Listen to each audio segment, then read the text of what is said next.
Mihangyo ang Zamboanga City LGU sa Department of Health Region 9 nga lugwayan ang ilang mando nga ipatuma na ang cease and desist order sa 27 ka mga sementeryo sa syudad nga naga-operate nga walay permit. Dugang detalya sa report ni Efren Mamak. Gibutyag sa Department of Health Region 9 nga sa 37 ka mga pampubliko o pribadong sementeryo, lakip Memorial Park sa Zamboanga City. 27 niini ang kasamtangang naga-operate nga walay initial o operational permit ato sa sanitation inspection sa ahensya sa syudad sukad September 2023. Matud sa DOH-9, dugay na nilang gipahibalo ang mga tag-iya sa mga sementeryo o memorial parks nga lihukon na ang mga rekisitos aron makuha ang maong permit. Apan, hangtod karon wala gihapon matud pa gilihok.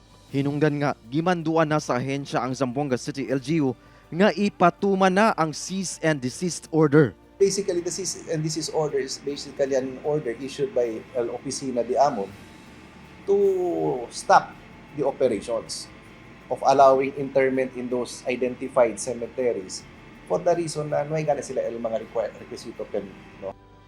Apan, miapela ang Zamboanga City LGU sa DOH-9 nga lugwayan og unom ka bulan ang pag-issue og cease and desist order aron matabangan ang mga residente nga nanginahanglan og burial ground aron ipahilo na ang ilang minatay. Sa alarmao el mga vivientes sa ato, no? Specialmente sila mga muerto kay para entera, no?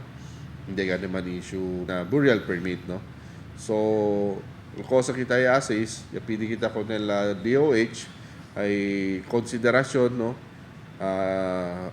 Dali ka natin 6 months grace period para kung mga sementeryo mang-comply sila kung ng requisimento del DOH. Ginapaabot pa sa lokal nga kagamhanan ang tubag sa DOH-9 kabahin niini.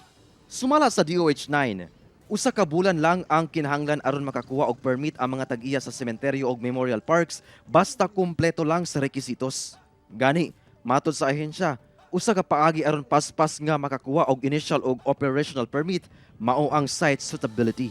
Kay Chenebes man ako kailan to mga 1 metro tanag niya agwa.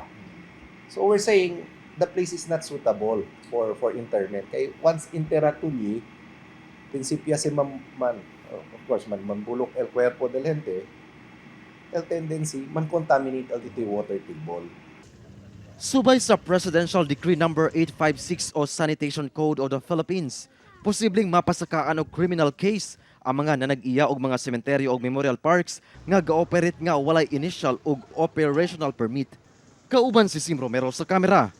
Ako si Efren Mamak para sa One Mindanao.